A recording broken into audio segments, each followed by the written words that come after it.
Polda Metro Jaya mengimbau kepada seluruh unsur masyarakat agar menghindari tindakan kekerasan dan premanisme.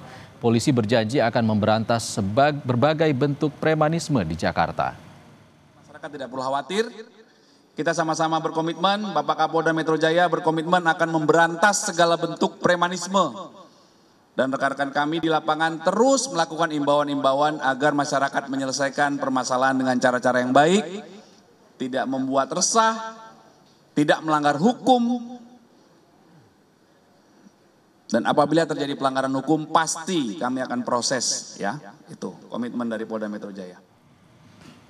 Apa yang membuat kelompok massa bersenjata tajam masih berani beraksi di Jakarta dalam kasus rebutan menjaga lahan?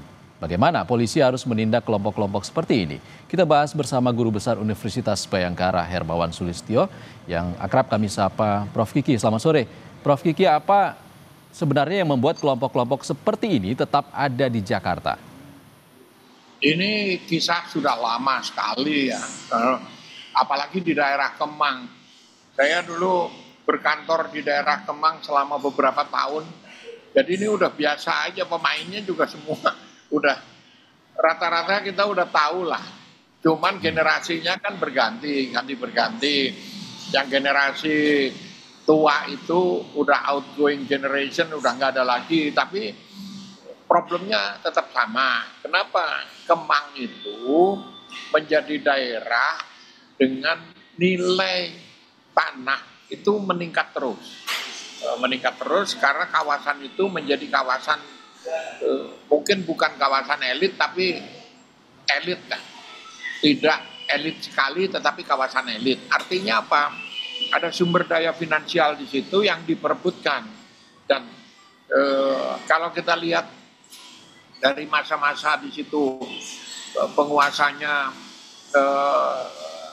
kampung Betawi dalam tanda petik, lalu ada penguasa-penguasa Arab di situ juga, sebagian Cina, sebagian itu tidak bisa diselesaikan dari dulu sumbernya ya. Nah, tinggal nunggu triggernya apa? Trigger itu pemicunya.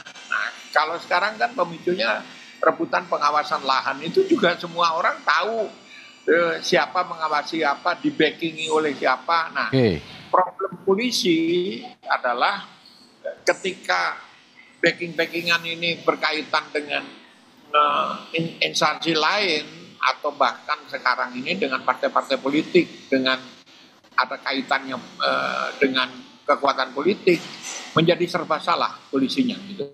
Oke, Prof. Kiki, sorry, maksud Anda membackingi ini siapa yang di belakangnya? Ya banyak, yang bermain di situ kan banyak.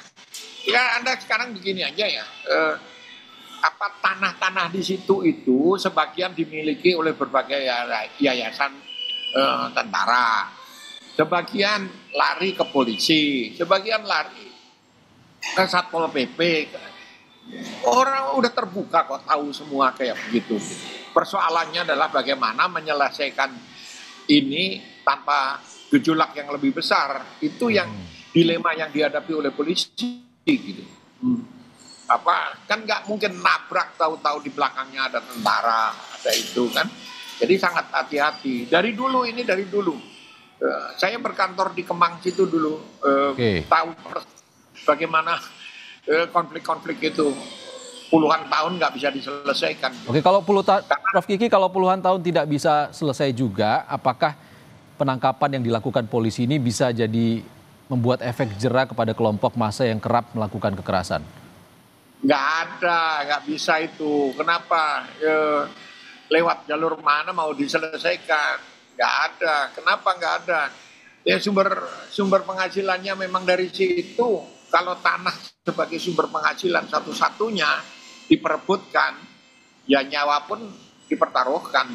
Jadi jangan bermimpi lalu bisa selesai selama tidak ada jalan keluarnya. Contoh, kalau para preman itu tidak punya penghasilan selain menjaga tanah, ya carikan dulu jalan keluarnya. Jalan keluarnya supaya dia tidak mendapat pemasukan dari tanah yang di situ, tetapi ada penggantinya.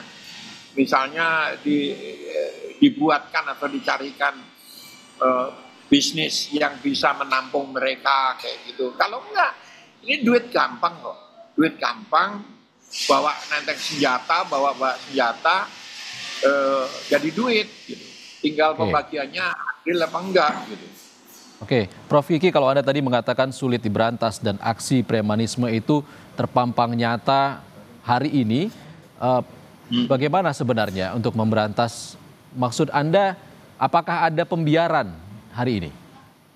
Ya, pembiaran dan bukan pembiarannya. Ini kan solusinya dulu kalau zamannya Pak Harto dengan Petrus, penembakan misterius itu ditembak-tembaki aja. Nah, itu instrumen negara yang digunakan, itu jelas pelanggaran HAM kalau itu dilakukan.